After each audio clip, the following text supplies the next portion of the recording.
I'd like to see the hands of all the grandparents that are here. Bless you. You are the wisdom keepers of your families. Bless you all. The rest of you are in training. So lighten up.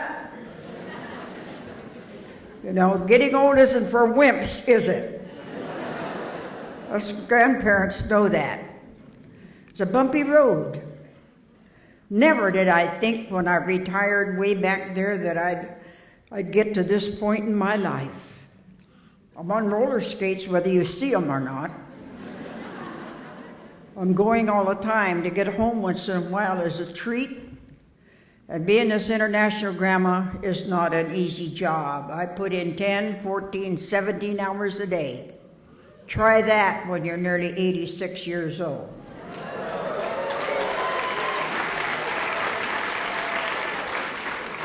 Many countries that I go to, the elders can't believe I still drive a car. Well, I used to be a race driver when I was young. And so all of those teachings from my pit crew still work today. I used to be a log truck driver, set my own chokers, and I used to be a boxer. Nobody messed with me or my sisters. My brothers taught us how to box because they said, we can't take care of you girls all the time, so you gotta learn to defend yourself. So, but that's another life, a different life. And I am in the spiritual world now, and I fought that for many years. Because there's 6 chiefs in my background. One of them was the first elected chief of Siletz of the Confederated Tribe, Chief George Harney, my grandfather. And my mother was an Indian princess, although they didn't say that to her because there wasn't a word for that in her language. But I didn't want to do this spiritual path because I wasn't worthy enough. I wasn't good enough. Leave me alone. Give it to somebody else. And one time my friend, who is a psychologist in Eureka, California, said, don't you just think you better quit doing that and do it? And I said, oh, I guess so. And so the minute I said that, I felt like a big load went off of my back. And so it has been quite a journey, quite a story. We are being heard all over the world.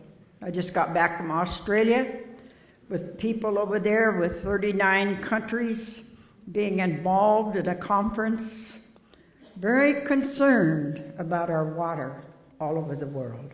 You should be too. Water is a precious commodity. Without water, all life dies. Has anybody told you that you were all water babies? All of us humans? You were born in water, in the amnio sac, and even before you came out, a big ball of water came out ahead of you. All shrunk up, your skin from lying in that water. But then we grew up. We never took time to bless the water. Over 70% of your body is water, and you never tell it hello. You never talk to it for sustaining your life. You can't even go potty without water. Huh? Right? So even a little blade of grass cannot live without water. All of the green and the air that we breathe, all of that out there that gives us this good air needs the water. But we don't talk to it. Before, when I was a voice for the voiceless touring the world all by myself, being this voice for the animal kingdom because they don't have a voice, and for the air, and for the water, and for the earth, I was a voice for the voiceless. One time I was in the night, woke up and told me that water could hear to talk for it. Years went by until last year I met Dr. Emerson Omoto from Japan. The famous scientist has done a wonderful thing for the world. that has proven that water can hear. He wanted to know how I knew. I said, Spirit told me.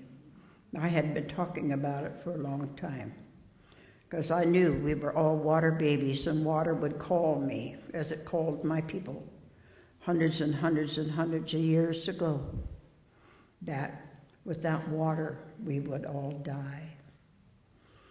The water blessing just recently down to Montezuma Wells, going down through Sedona, all the way on the East Coast to Washington, D.C., to the Rio Bravo in Spain, to the Mediterranean, to Netherlands, to Asia, to out of Kathmandu, to New Zealand, all of these in South America, riding on the Amazon, talking to the water.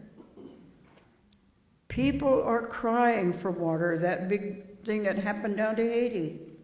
Needing water, not just the humans, the animals too. Pray for them. Send a message through your body, the water in your body, to them down there. We can't do anything else. But we have to learn. I think our Mother Earth is angry at all of us. Because many places that, even where I grew up, the water has dried up. Is she angry at us because we don't thank it? Is she angry at us that we don't talk to it when we drink it and when we bathe in it? And is she calling it back to her? Who knows? Could be. Because we have become a people that forgot how to be grateful. Before we're through here tonight, I have some water here.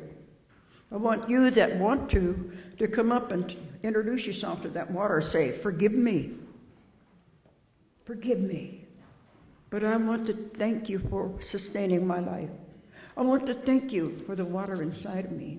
I want to thank you for my children and the water in them. I want to speak and thank you for their life. I want you to do that, those of you feel like you want to do that. You're all water babies. Think about it. Be that voice. Talk to the water. Be grateful. My people used to say when they sat by the river, the table was set. Not only that, there was something that they got from the water.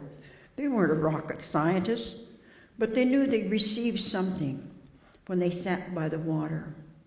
Come to find out, the water gave positive ions to them and cleansed that aura around us and took away the negativeness that get clogged up around us, the space in our body. I think if aliens look at us, we would look egg-shaped because we got that aura around us. And you can cleanse it. We cleanse it with smudging things. I mean, you can do it with water, you can do it with crystals, but mainly water. And so I'm a very grateful human being, passing on something that you should be doing from now on to bless the water. There's more water base in the world than there's land base. And we're all connected by water. We're all connected with each other. And I think that if we want peace in our world, that we got to learn to care about one another. Speak well about each other. Say good things. Care about somebody. All of the things that people say, well, we want spirituality. How do we get spirituality like you have, Grandma?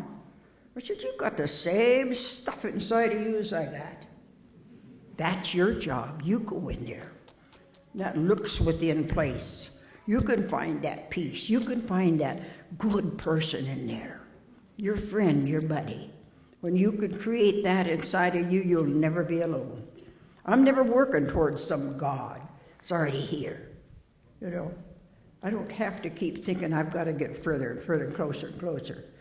It's already here. All I have to do is keep it clean inside.